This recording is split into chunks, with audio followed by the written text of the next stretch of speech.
good people, and welcome to Real Chicks Rock Presents Real Discussions. I am your host, Michelle Dawes-Burt, and as always, I'm super excited to be here with you. It is a beautiful day in the neighborhood, just a little chilly. We don't know where this cold weather came from, but it's here. It's a little breezy. The sun is out. We got coats. We got boots on, scarves. It's like, it's still winter in the A. So, but you know, we are glad to be here. Again, just a beautiful Sunday afternoon. I'm so glad that you guys are taking some time to spend with me this afternoon, just to lean in and to listen. For all of the new listeners, we want to say thank you. We want to give you a little background about what Real Chicks Rock is all about. We're all about creatively collaborating and raising awareness that impact women, and we do it through community service, our public speaking, mentoring, workshops, and the arts. And we have been doing this particular platform here with the podcast and the talk show. This is our 7th season. We're about to start season 8 in April. I'm super excited about that. Yes, because we have had influential people that are passionate about what they do, right? And that today is no different. Today we're going to talk about our mental wellness. It's not just a buzzword. It is what some people are really dealing with and struggling with as we speak. And so today is very important to me, and I'm so excited to have this guest with me. I met her on another talk show, The Mental Space, hosted by Sean Garvey on News Talk 1380 WAOK. Thank you, Sean, for just pulling us together. And so it was a great conversation there. And I was so enlightened by her. I said, I need to have you on my show. And she said, yes. So without further ado, my guest today is Sharia Thomas. Hello, Sharia. Hi there, Michelle. Thank you for having me. Oh, it's my pleasure. Yes. Thank you for being here. Thank you for being here. Today's topic is being aware of our mental wellness. Right? It's not illness. We don't want to put it in a negative space, but we want to call it what it is, and we want to address it. It is, I don't even want to say it's rampant, but I think that because we are continuing to have these types of conversations, I think people are becoming a little bit more aware of what the triggers are, what trauma might look like for someone, and we're going to get into all of that. First, I want to talk more about, or talk with Sharia about who she is and how she got here and all that good stuff. So where are you from, Sharia? I like to say that I'm from Philadelphia. Okay. My family's from Philly, in Georgia. Okay. So we can say a mixture of both. Okay. Been in Atlanta, Georgia for most of my life, but roots are in Philadelphia. Okay. And a little bit about me is this journey in terms of mental wellness is a way of life. Okay. I've known from being a small child that I wanted to be a helper. Okay. It started as in the role of something traditional in terms of pursuing as a medical doctor, but it transitioned, meandered along the way. That led me to change my major in college. Okay. After I did an internship and I saw that, hey, I don't want to experience people dying. And I wanted to get more to root. And so that caused me to change my major to psychology. And I've been passionate about it ever since. Yes. Good for you. Good for you. So how you've been working in the profession for how long? How long would you say you've been a person of counseling or providing therapy? How long has it been for you? I have transitioned through different roles throughout the helping profession for years. But to be an actual therapist, that's probably been about a little bit over 10 years. Okay. Yes. Okay. And so I've been a licensed therapist where I diagnose that depression, bipolar disorder, for that time frame, and I'm also a certified life coach. I really take a holistic approach to helping the whole person. That's beautiful. That's beautiful. Because you realized, Sharia, you wanted to be a helper. You could have helped in any area. Like you could have been a nurse, you could have been a doctor, you could have been a physical therapist, a psychologist per se, right? Why mental wellness though? Why specifically in that space? Why mental wellness? I When I was younger, just even as young as about 8, I can always recall that I was always interested in helping people solve their problems. Okay, that part. That stood out to me in listening and understanding, trying to really understand what was going on with a person. I really wanted to take their pain away. Okay. And not just that sense of physical pain, but seeing I've always known that I'm a sensitive person. Right. They call it an empath nowadays. Right. It's very cliche, That's I would the new say. word, yeah. Yes, that's the buzzword. Yes, the buzzword. But being empathetic, we all have that empathetic skill within us. Some need to hone it more. Some of us have it more innate. Right. But that's always been in me, to want to help others and take away their emotional and mental pain. And that's a good thing that you say you want to help take it away, but not take it on. Right. Yes. That's a big difference. And I find, Sharia, that when we get in relationships, primarily when it's men and women, that dynamic, Yes. because we're nurturers and we're healed, we want to stop the pain. To yes. your point, right? We tend to take on or try to help to take on Yes. the issues that our partner is experiencing. And so I think it's very important for us to understand that we are not selfish when we say that we want to see you win and we want to see you overcome. There we go. But it's not for us to take that on with you. Most definitely. Right? It is Most a definitely. personal journey and a personal experience, which it takes a Sharia a moment in time to get there. I think we all get there at different points in our life. Yes. I think for me, it's when I got to, and it happens repeatedly where I say, I'm sick and tired of being sick and tired, right? When you want to see change for yourself, Yes. that's when you start to individually do the work, There we go. right? It's Most an definitely. individual Has to be.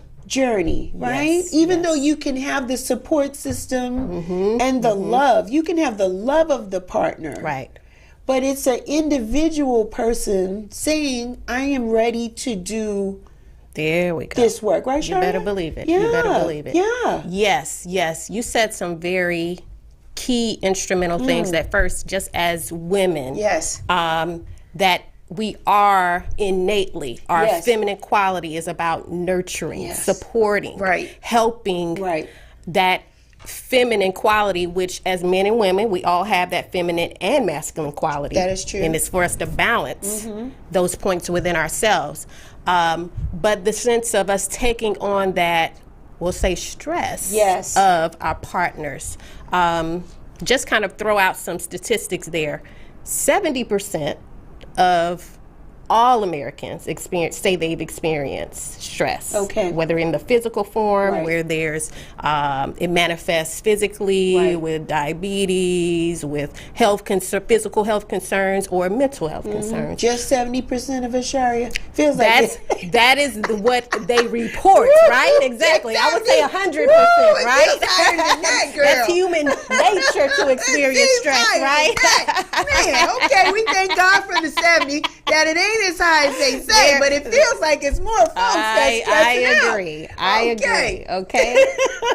But only 37% say that they can handle it. They know how to manage their stressors. Okay, that's real. Okay? That's real. And so you see that big gap of about almost a third, that actually will own up to that and say, you know what, I do. But then that very small portion that actually know how to deal with it, have the skills, like you said, the tools, the resources to know how to. Right. And I want to believe this, Sharia, and please correct me or support me, either way. I think based on what happens to you may require a different tool. Oh, yes. And so I'm gonna give this for an example. I felt like I was losing it the other day, and not to belittle or just be casual with it. I was really having a moment in my car, and I felt like the traffic was too much. Okay. I was on Old National. I was coming off 85, 285 thing, and I was making a left on Old National. I'm just trying to get to LA Fitness, trying to get to the afternoon workout, right? The Trying to do evening good workout. for yourself, trying right? to do something good. Yes. And in the traffic and the people won't let you get in and merge and this and that. And in a moment in time, Shari, I felt like I am doing too much. I felt like me trying to hit this goal was unrealistic based on the time of day. It was 6 o'clock. I'm trying to get to a 6 o'clock class. Right. All of these beautiful people are getting off a hard day's work or picking up their kids. We are all trying to do something at this moment in time. And I sat in my car and literally tears started to roll down my face. I felt literally overwhelmed. Yes. And the only thing, the only tool that I had, and I'm doing air quotes for those that can't see me, is to take a deep breath. Good start. Right? I had to just keep breathing through this feeling that I had. And then the second thing I did, Sharia, was I extended myself grace. In a sense of saying, if you don't make the class, it's okay. There we go. It's okay. Yes. It is not the end of the world. Your world will not come to a crashing halt. People will not judge you because you didn't make this class. Yes. Right? Like, relax, Michelle. You have a lot of things on your plate. Grace yourself that you can't do it all the time. I really had to say that, like, really talk to myself in the car. I'm telling you, like, the tear rolled down my face, like that Navajo Indian commercial back in the day when it was like, keep our country clean, and he was just, the tear just rolled in my face, and I was just like, this is real. Like, life is really real. Like, we are really trying to juggle and manage all of these and navigate this thing, and it comes with no instructions sometimes, and it just hits you, and you're just like, oh my God. And I just had to breathe through it and take deep breaths. And then when I finally got to the gym, I felt better. But then there was still this underlying thing of guilt, like, but you're late. And I still had to grace myself through that and just let it be. There we go. Is that right? Yes. I had a moment, didn't I? You had a moment. You were triggered. Oh my God. Yes. I'm going to put in my skills that I teach my clients in terms of the biased expectations that we can place on ourselves. And so that sense of feeling like it's too much, need to do this, need to do that. You're trying to get through traffic to head to your next destination. Because of these standards that we place on ourselves. And they're so high, or there's so many. There we go. There's so many. There's so many, Sharia, because we feel as black women, come on here. Black women, we are in relationships, maybe not. We are parents, maybe not. We are caretakers, maybe not. For those that are getting seasoned, we're getting a little older. Our parents are getting older as well. That's a responsibility. We have careers, maybe not. We work for corporate, Even if we don't have a career, there's a certain expectation on us. There we go. When we work for someone else. And as black women, statistics show we are the lowest paid in the corporate America model. So we are working harder for less money. We can't make excuses. We can't tell them that we got to pick up Raheem from daycare. We can't say that our kid has an ear infection, because then they'll look at that as excuses. Is there a problem why you're not able to do your job? So we have a whole nother life that is nobody's business as we work every day. And then we are maybe grinders, hustlers, entrepreneurs on the side. We got this passion. By George, we gonna make this thing happen. Believe it. Right? So we're doing all this other stuff. I was like, girl, I had to catch my breath. It is a real thing. It is a serious thing. And then on top of all that, if we find or sense that somebody that we love or care about is going through anything, are we not there for them? You better believe we show up 106% for them. So this mental wellness is a serious thing. It's a serious thing because we have to do what we need to do to stabilize our own mental wellness. Right. But yet be in pocket or in reach for those that we love. Am I right about it? Most definitely. Okay. Most definitely. That's a lot. That's a lot. That's a lot. And it's because in our community that there has been that big stigma Yes. on reaching out for professional help, on that even mental health exists. Right. When at the core of it all, realistic, we look at it, we have to be right here Yeah. to connect here. Yes. And to navigate this life properly.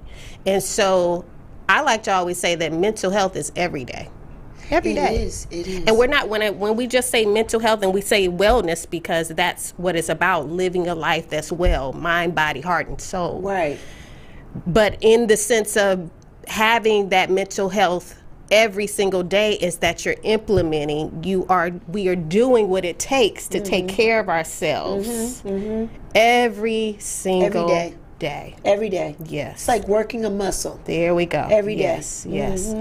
And, you know, as you were talking about, you were feeling overwhelmed, you were triggered, just the sense, I would give a tip out there. You know, we always we glorify this Superman, Superwoman persona. Yeah, don't want it. Throw it in the trash. Don't want Throw that. that in the trash, Yeah, okay? don't want that. When we talk about this sense of the biased expectations, that's what we're trying to play up to, that persona. And it's false, it's fake. But how about we set some boundaries? How about we say no to some things? We be realistic as to, you know what, this is not that important for today. What's my priority? That's good, Shara. Yeah. That's good. Yes. That's good. Gracing Give yourself ourselves. that. There we go. Yeah, Yes. because I had to do that just yesterday. I felt there were things that I could have worked on, should have worked on. I opted out, tapped out, There took you a nap. go. I took a nap. I was in the bed by 8. I was There we I was go. rested. Yes. Peaks of snoring. If you listened in, if you came in my room, and I just felt that was what you important. needed. And that's what I needed. And in order for me to take on whatever is next, I'm understanding I have to address the immediate There we need. go. Am I right? You are so right. I just want this to help other people because we are so hard on ourselves, especially if we didn't wash the dishes or if we didn't do this or we didn't, you know, again, things can be weighed, right? Can it hold for tomorrow? Yes or no? That right. You know, maybe that's the question. Can it hold for tomorrow? Yes or no? And maybe because most of us are doers, right? We put it down, we write it, we have a task list. So maybe whatever we didn't do today is the first thing that we do on the next day. Yes. Right? So now we're learning how to maneuver and manage our days a little better with grace. I just don't want to exhaust myself. That's right. That's right. I'm cute. I'm older, but I'm cute. You are beautiful. Thank you. And there are some things that I still want to do. And so my health, my overall health is very important. Yes. Shari, I want to ask you this. Do you feel that as we deal with our mental wellness, does faith play a part in our ability to stay well mentally? What are your thoughts on that? Oh, you brought up the magic. Yeah. Magical. And I have something here because for so long, the field of mental health, I will not say we, because I've always incorporated a holistic approach. Right. But as the field, the sense of bringing in spirituality, it has been a hard transition. Really? It has been a hard transition. Because it is really focused on a lot of what's evidence-based. That's Okay? And when we consider spirituality, we know sometimes it's not the tangible. Right. It's the intuitive. It's the feeling. Right? And so ensuring that we connect, I started off in terms of that feminine and masculine, and we have that feminine and masculine qualities within ourselves, whether we are a man of gender, woman of gender. It's so important to bring in that spirituality. And so to answer your question, yes. And I say that's the magic word because I actually have I will actually be having a master class Nice. on, and I call it Soul Awaken. Yes. How to step fully into your purpose to create more, live more, and be more of your authentic self. Beautiful. Beautiful. And so this is a guide that actually can be purchased within the coming week or so. Okay. It's all getting in the making. And to help in terms of, let's find that balance in terms of the spirituality nature of it, the mental health, the physical, because it's all one, but sometimes we separate them. We are whole, and it works in tandem, so we want to connect them all, most definitely. So I'm helping to bridge that gap. I hope that I'm a part of that in terms of bridging that gap. Because creating more meaning and purpose in our lives, it really helps to create that balance mentally and emotionally. And we need that. I want to tap in, Shari, on what you said, because this is becoming more of a current thing too, about me being, and we can use me as an example, and then we'll talk about men. Sure. But for women, let's look at Michelle. Yes. You say there's a feminine energy and a masculine energy. Yes. What would the masculine energy look like in a female? Could you give an example of what that would look like? Just like you said, doer, that task list.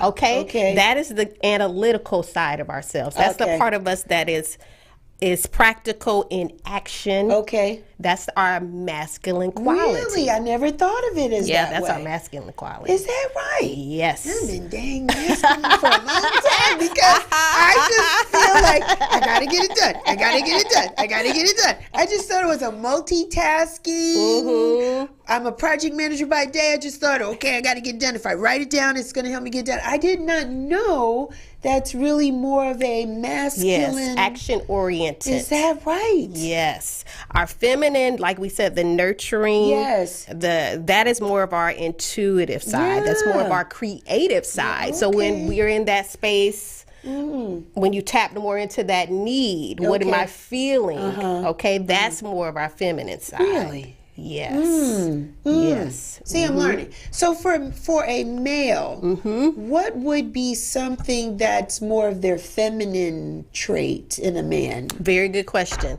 Men who are more likely to connect and they're able to communicate more effectively, but connect in terms of how they feel when they talk. Okay. All right.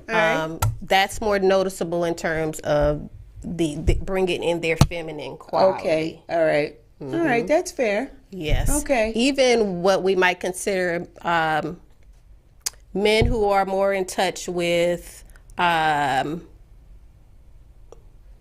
I don't want to just say the culinary arts, but if we see a male that's more of a chef, that they can create. They can create. That's more of the feminine side for them as a male. As a male. Male. Okay. Okay. So and then for them, their male side, their masculine side is what?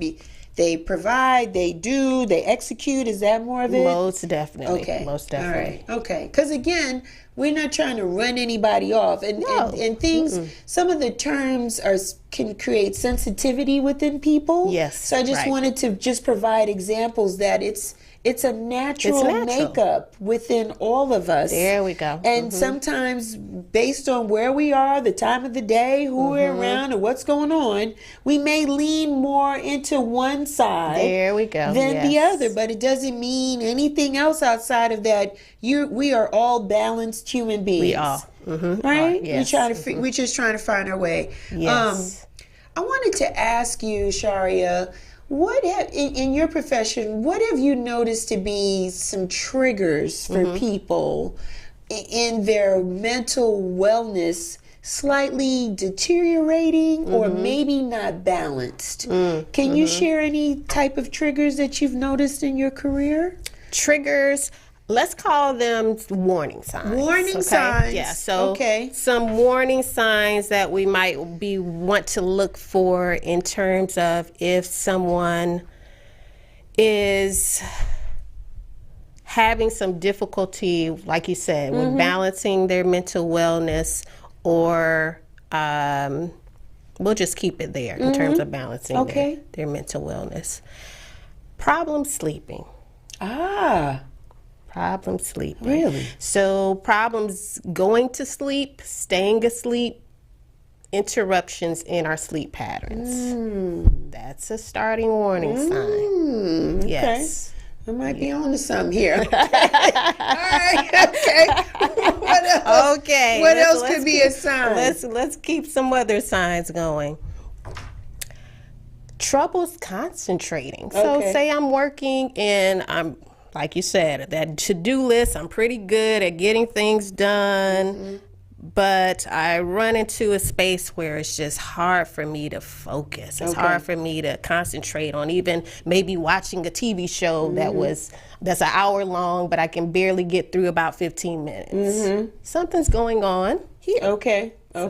So warning signs, okay? Another warning sign would be loss of appetite or increasing appetite. Okay.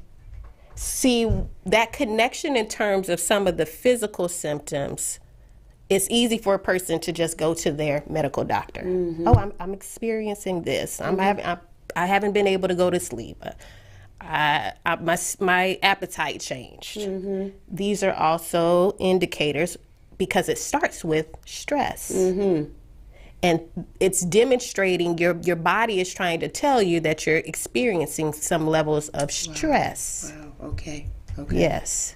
And so I could keep going on if you like, but I want to show just the small changes that may happen. Okay. And what might be even a person's regular routine, that it just starts to change, and being mindful of that. And because they're so minor and they're slight changes, I've heard people say, "Well, I don't need a lot of sleep anyway. I don't eat much. I'm not hungry. I don't really have an appetite." And I think that we condition ourselves to just blow those things off, but it could be stemming from something deeper. There we go.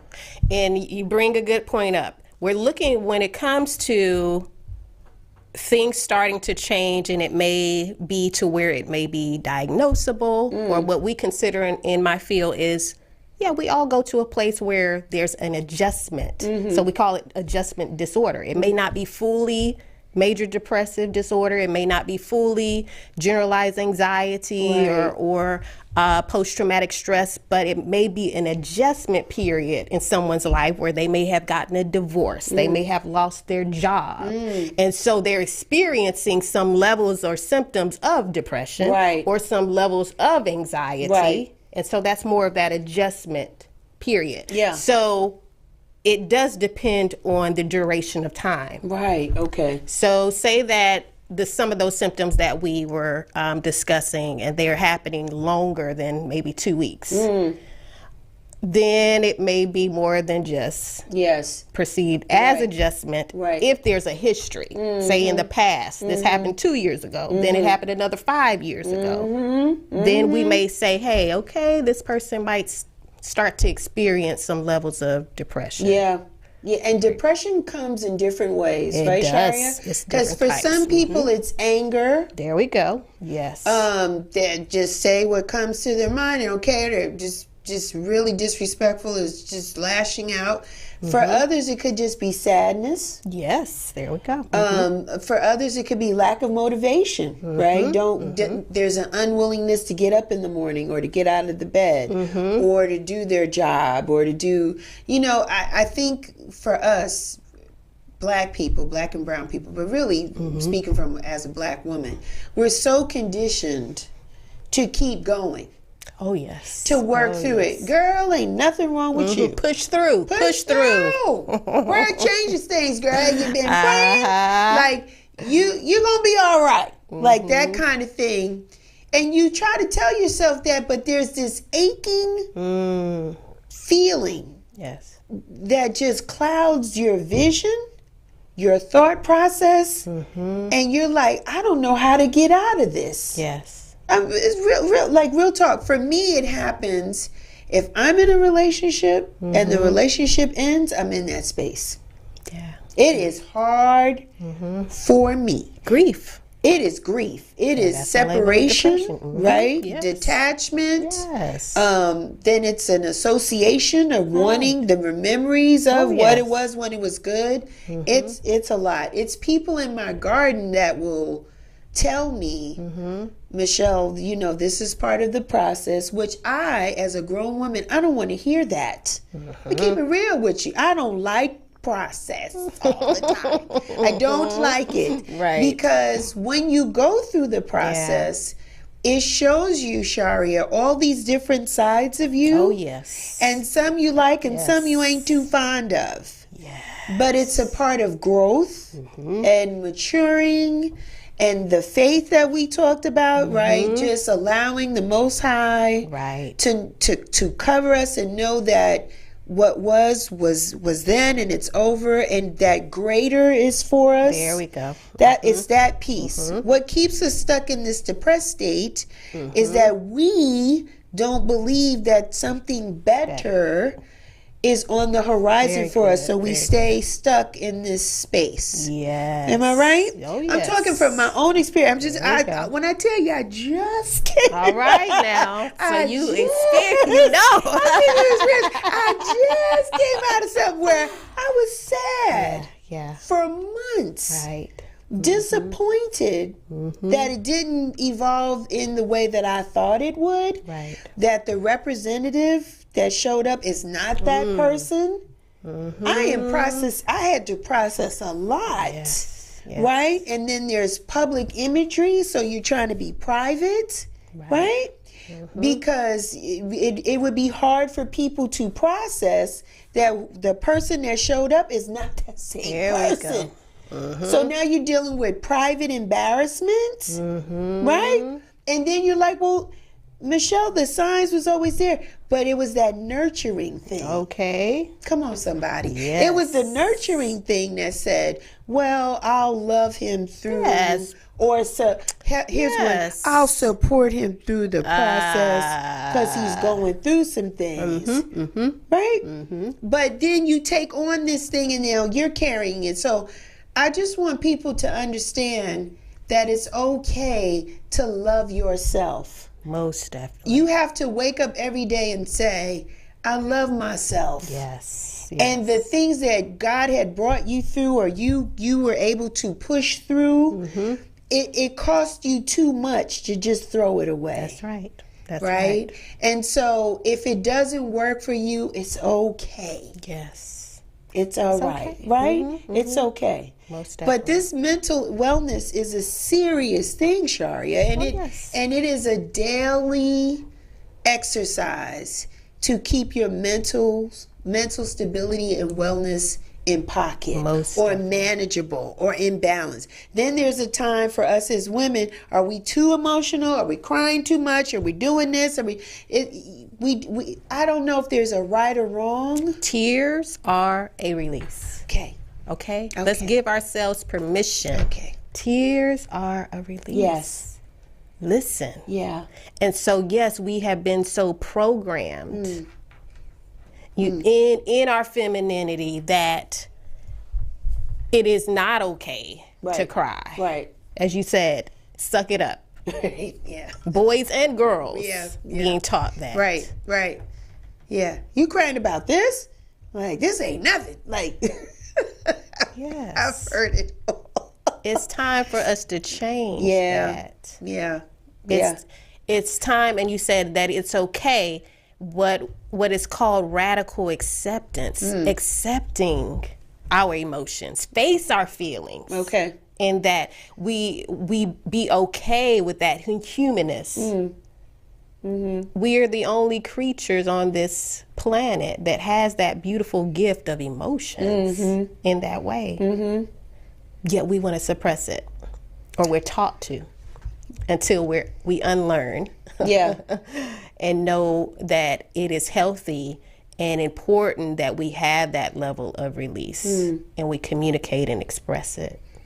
Shari, do you find that forgiveness is part of our mental wellness, part of our journey? Yes. Forgiving those that might have offended us or caused us some disappointment, and then forgiving ourselves. Is that all part of it too? Most definitely. When, especially my clients that have experienced trauma, forgiveness work is essential. Is essential. Okay. And forgiveness is not for the other person. It's for you. There we go. It's for you. And it's for you to detach from that emotional charge that's created from that experience with that said person, or that experience that you had that creates that space within yourself. Right. So yes, most definitely, forgiveness is therapeutic and necessary, and that's definitely I help my clients to navigate that through. Sharia, what's your definition of self-care? Definition of self-care. That's a good question. Thank you. I've been told I ask good questions. Yes. My definition of self-care, and I normally say don't repeat the word in the definition, but I am. Your answer and your response? Okay. Yes. I'll give it to you. I'll give you a pass. Go ahead. Self-care is self-awareness, Okay. self-understanding, Okay. self-love. That part. That part. And how does that show up in terms of what you need on a regular basis to ensuring that you are taking ownership of how to show up in life, present yourself in a way that you can really give off that better. If it's not the best version, because we're always working towards that best version of ourselves, so being one better every single day. Right. So I'm putting forth that effort, whatever it is, prayer, meditation, exercise, ensuring that I'm caring for me, that I understand that when I am triggered, Right. that I do need to forgive this person or this situation. That's that level of self-awareness and understanding. Not the simplest when people will consider, oh, I'm going to go shopping or buy me that Fendi bag. Right. That's a form of doing something for yourself, and there's nothing wrong with that. Right, Definitely right. nothing wrong with that. But let's go a little bit deeper in terms of that sense of understanding self, and then we will know how to best deal with ourselves in terms of our well-being. Right. Right. Yeah. Yeah. It's a year later. It's really 3 years. This month marks 3 years when the pandemic had started. Yes. 2 years we'd been inside. I think last year we was really starting, we had enough. We were starting to wiggle a little bit more and come out. And I know professionally that had been a challenge for you, at least for your clients. Would you say that the pandemic impacted us all? Oh, yes. Right? Yes. It's just because we couldn't touch, we couldn't be ourselves. Right. There were so many restrictions. Are you still seeing a residue of the pandemic impacts impacting your clients, your patients? I do see a residue. When we say a residue, meaning that, we learned during these last 3 years is creating what we call the new normal, this virtual life and transitioning back to face. And because of it, it has created new normal in terms of the workforce, where many are working remotely. Right. Myself included. I transitioned from having a building, an office, to virtually seeing clients remotely. Wow. And so when you speak of that residue, it definitely does still impact people in terms of how to navigate Right. working from home, how to navigate even, I've become so isolated, I've developed levels of social anxiety, and I get that from clients that they have started to experience social anxiety from that transition back to work. Some people are still not ready for that. They're not ready. Some are not. No. Wow. Yes. Yeah, I sense that with some people. And you could just tell because it's just, you could just tell that some people are still struggling with that they rather not be in a space with a lot of people. It's still this uncertainty. It's almost like a lack of trust. Like, I don't know what you got. And I know what me and mine have been exposed to, and we have been cocooned, or we take the precautions and do what we do, but I don't know what you have. And don't you dare sneeze or cough in public, because everybody in the room is looking at you like, you need a COVID test? Like, that's the thing now. Like, don't. Somebody said, are you all right? I was like, it's sinus, it's allergies. You can't have none of that now. It's like, are you going to be okay? Do you need to... it's a thing. It is. And it really even is. the fact that COVID-19 is asked on applications now. When you travel, it's been big, bold. These are the restrictions. These are the guidelines. It is part of our new normal. It is.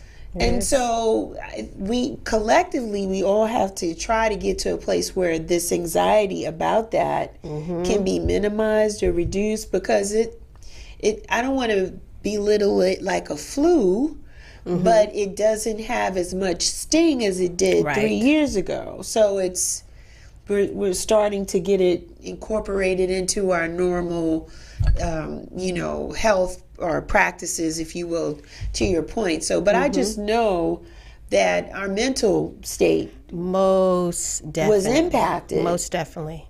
And just as you said, getting to a place of it being more of acceptable, a new normal, it has been very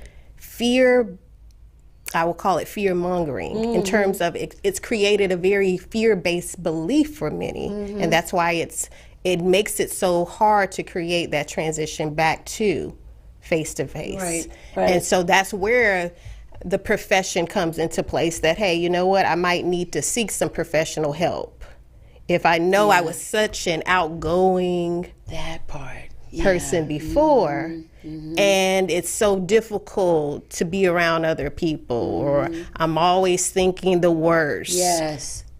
If it's beyond what you can handle, seek help. Seek some professional help. I had a few people that weren't kicking it like I was. Okay. Because I'm social. I'm not a party person. I'm social. And some of them really did struggle. Almost had this is the end of the world kind of vibe. It was really hard for some people. And they did get help. They did. I'm happy to say that the people that I know that were struggling, and now they are out. That's good to hear. And they're balanced, and they know what works for them and what doesn't, and they know when they've had enough. There we go. So sometimes they come out, and if they feel that the room is getting a little bit too much, then they leave. They quietly just go. But at least I commend them for at least coming out and having an experience versus, I don't want to come out at all. So it's still a work in progress, but I think people are learning what works for them.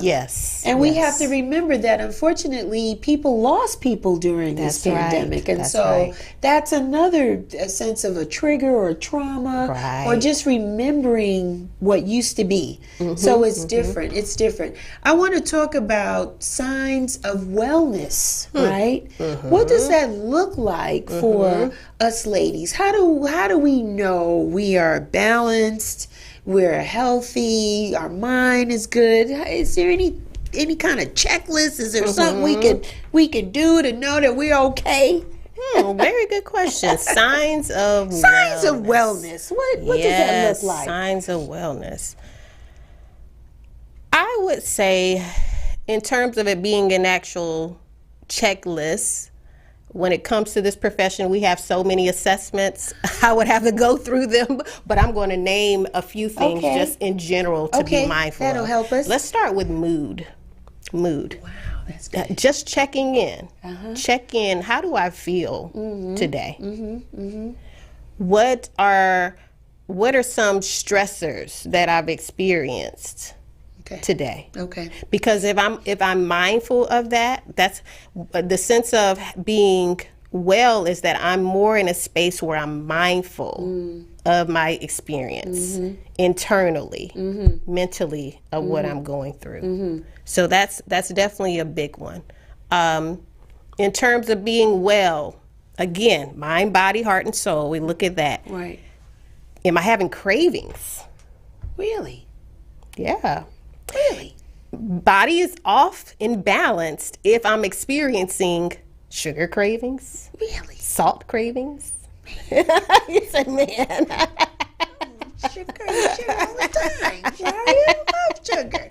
I love sugar just like that. I'm a chocoholic, okay? I like a chocolate, a cookie, a piece of cake. I can't even come in my house, but yeah, I love it. But moderation is fine. Moderation is fine. Moderation, but yes. if I know that I can have a piece of chocolate, but I'm grabbing a whole bag of chocolate. Ooh, no, I'm not Now doing that is that's a, right. That's a thing. Okay. Okay. All right. We want to see the difference there. Okay. Yes. So mood, craving, again back to sleep. Or am I sleeping well? Do I feel energized when I'm waking up? That level of energy throughout your day. Are you getting up? You're feeling really tired, sluggish. That's definitely an indicator of how well you are. Right. Takes me a minute. I think I flow in and out of that. I think that there were, like I said, the past couple of months, my sleeping probably was not the best. I go to bed, I'm really tired, but I wake up at a certain time. Some of that's to go to the bathroom. Some of that is what's on my mind. Yeah. Then, my mind's racing. It's a different thing. So I think it was a little bit of that. And I crave like something sweet or just I'm a snacky person. I like a snacky. But I feel that I'm coming out of it. My mood is much better. Okay. Because like I said, I was sad for months. Right. And so now I wake up. It happened, I think the breakthrough happened maybe a couple of weeks ago, where I woke up excited about the day. There we go. Yes, I did. I woke up, and I had to go to work, and I was excited about work, and I was excited about after work. I was just excited about the day. And I was like, woohoo! It was like a woohoo kind of thing. And so I have been trending in that space more and more. Yes. And I realized for me, part of my self-care could be as well, the rest part is probably very important. And so I'm learning to, for those that have an iPhone, the do not disturb on the phone. There we go. Right? Yes. So the iPhone is so incredible. It can be a little intrusive, but it has this health piece. And so before they upgrade the OS, I would put on there, just give me a reminder to go to bed at like 9:30. Good, yeah. And so now not only does it do that, it says, reminder to go to bed at 9:30, it puts my phone in like a do not disturb type of mode. So I don't have emails coming. I don't have text messages coming. So it allows me an opportunity to wind down from the day and then focus on what's important for me, whether that's doing a little reading, maybe that's talking to the Most High, meditating or praying, maybe it's just going to bed, maybe it's just watching a movie that makes me feel good. I like those little Hallmark feel-good movies.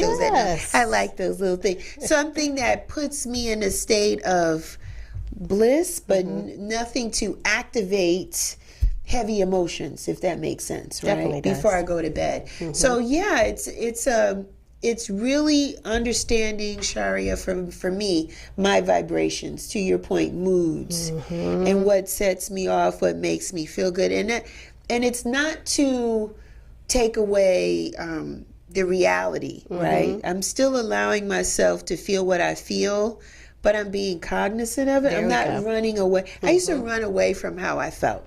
Like if I didn't feel happy, I was like, I just didn't want to deal. Like that's a real feeling. Like I don't want to deal with this. Whatever this thing is, I don't want to deal with it. And I'm learning that it's a part of the process. There we go. Yes. It's a part of life. It's a part of ebbs and flows. From a faith perspective, you'll have trials and tribulations. There we go. Right? Yes. It's a part of it. Right. And it's almost a maturity. Not to say that we're children, but it's a part of growth. Oh, I have something for that. Go on and say that. Go on and say it, Sherry. What do you want to say? It's not that we're children. Yeah. I want to piggyback on something that you said Yes. in terms of especially what's the signs of that wellness. And you mentioned about, hey, if I need to read a book or unwind and enjoy a nice movie, that level of rest and recovery is important too, which is very different than sleep. When we're asleep, we're entering we're entering a different level of consciousness in terms of our state. But resting, I could be wide awake, but doing something that's more relaxing, something that is not about just being in action, productivity. All the time, and so that's necessary too. That's good. That's the part of that balance. That's good. That's probably what I like more than anything else is the rest and recovery. Being able to shut things off or down and just rest. There we go. Because I feel like we're always on this clock. You got to do this, got to do that, got to be here, got to do that, da-da-da. And it's like, And I feel like when I don't have to operate on that mechanism, I'm better for it. Yes, exactly. I'm you 100%. hit it on the nose. Yeah. That is balance. I'm 100% there. I'm 100% there.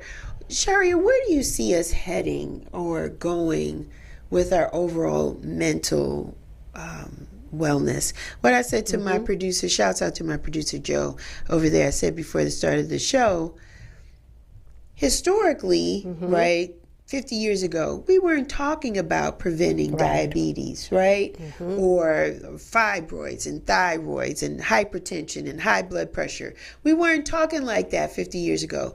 Now we are locked in, right? We are drinking more water. We're doing detoxes. We are putting away, moving the sugar out the way. We're trying to beat diabetes and high blood pressure, losing the weight. We're working out. We're doing all these things. So, okay, we're getting better with the physical health. What can we do to change how we talk, how we feel about our mental? What do you see for us to do in the next years to come? What do I see for us to do the next years to come when it comes to our mental wellness? Yeah, how can we do better? Just as what we're doing now. It starts with more open, honest conversations about it. It comes with the realization that it is what it is, meaning that we all experience mental health. Mental health is a part of life. There are, of course, degrees to it. There are levels of intensity, and it doesn't have to be an actual disorder. But our level of taking care of our mental wellness is essential. And it does start with ongoing conversations about it and the willingness to share, the willingness to know the information and getting it out there. The way that I plan to play a part, I've always been an advocate, but since COVID, that did slow me down. And so getting back into the community, I will be doing more workshops, seminars on how to live. And how to live is a part of mental health too. And so providing information to people. So because if we don't awaken the level of awareness, there's no growth for change. Right. And it starts there. Right. I want people to not feel embarrassed or ashamed. There we go. Ashamed about what goes on in your mind, what goes on in your head. How do you feel? What are your triggers? The traumas you've been through? Like, we have to move away from the shame, most definitely, or the embarrassment of it, because it is a part of who we are. There we go. We're not always going to be on our A game. It's just what it is. It's just going to happen. But what we want is to have pockets of support, right? And know where our help comes from, right? From the Most High, from prayer, from meditation, from counseling, from therapy, from loved ones, from family and friends, whatever that looks like. It could be all of those things. Yes, It could be all of those things. Maybe they're all being used at the same time. Maybe it's intermittent. There we go. It could be as needed based on the degree of what it is or how you feel. But the message is just to get help. Yes. Don't be afraid to get help. It's no different than going to the doctor. We've had this conversation 50 years ago. People don't want to go to the doctor. Now they're starting to go. There we go. Yes. And then if they go and they don't like what the doctors say, they take a holistic approach to their healing. You notice that? Oh, yes. So even if they're not on the medication, they're like, well, I'm going to take more ginger, more turmeric. I'm taking some meat out my diet. Like, I'm doing all these things. I'm cutting down the sweets. Like, I want people to take a hold of their mental state, right? The same way they do about our physical body. Have that same passion or sense of awareness or connection with your mental. It's very important. So important. It's very important because what good is all of this if our mental is not balanced with the rest of our body? We call it a dressed up garbage can. Ooh, I've never heard that. That's what we call it in the recovery field. Dressed up garbage can. A dressed up garbage can. Ooh, they're out here too. They are. They're out here. Man, so you got some things coming up. The book is coming out. Yes. You're doing a mastermind class, workshops, all that good stuff. How can the people find you? How can they find me? Yes. You can reach me on my website at healthandwellnessservices.org. I will be back on those social media platforms, connecting with my people again. Yes, giving some free information, starting a YouTube channel. So I am Sharia Thomas. I'm already, of course, on IG, Facebook, Twitter. So all are at I am Sharia Thomas. And yeah, that's the best way to be able to reach me. That's awesome. What would you like to leave with the people in regards to keeping your health and your wellness intact? What's the one thing you would want to share with people? Keeping our health and wellness intact. The key word is balance. Balance. And we're always just in life looking for, trying to stay in that swing of what balance is. And that's different for all of us as individuals, and that can change and shift from day to day. So it's determining what is that for you. Really listening to what are your needs and being honest with yourself of what that is. A lot of what we talked about today as it relates to the level of, I love the way that you said, I believe you said showing grace. We call it having more of that compassionate self-talk in our mind, in our mindset is so essential. So balancing your thinking is where it starts. Yes. Wow. That's good stuff. That's good. Thank you, Sharia. Thank for you, your time. Michelle. This was good. I feel a part two in our works. I feel like I want to bring you back and we talk about being your authentic self and what does that look like. Like, I want us to pull back another layer. Like, this was nice, fundamentals, nice, warm and fuzzy. I want the people to trust us in this space. And then we're going to go a little deeper. All right. You know, when you send representatives up in your space, and what does that look like? And why would you have done that? And like, we're going to pull it back. Do it. We're going to pull the covers back. We'll let this marinate. Let the people feel this. That's right. A little taste of it. Yes, because I think in order for us to really help is that we have to, like you said, continue to have these conversations and not be afraid to discuss it. So thank you so much for your time and your experience today. Listen, people, you know me. Real Chicks Rock, I'm everywhere. You know where to find me. I'm on Instagram, I'm on Twitter, I'm on Facebook. Got realchicksrock.com. Go to the website. We're still hustling t-shirts over there. You know you need a t-shirt. Spring is coming. You need to have a t-shirt on your back. And listen, I'm going to be in Miami, Florida, April 22nd. That's right. Doing the Collective Brunch, right. Women of House Music Collective presents the Collective Brunch in Miami. I am the host. I'm going to be hosting with Vicky B and myself. We got some beautiful DJs that'll be curating the sound. We have a chef doing the food there on the spot. Like, it's going to be beautiful. So come check us out at the Moksha Arts Collective at 599 Northwest 71st Street in Miami, Florida. That's Saturday, April 22nd. Tickets are on sale now on Eventbrite. Go check it out. The event will be from 11 to 3. That's my time. But you know what? I always like to leave you with this. One of my favorite people, may he rest in peace, Frankie Crocker. He was on the radio station on 107.5 WBLS in New York, and he would leave with his show saying this: may you live to be 100, and I live to be 100 minus a day, so I never know that beautiful people like you passed away. Until next time, be well, take care, and continue to rock on.